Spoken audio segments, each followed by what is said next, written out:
Hello everyone and welcome back. In this tutorial, I'll show you how to monitor TCP connections using TCPView on Windows. First, open TCPView and wait for the list of TCP connections to load.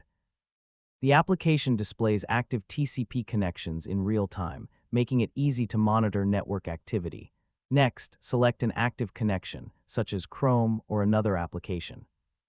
Here you can view important details, including the process name, connection state, local address, remote address, and port numbers.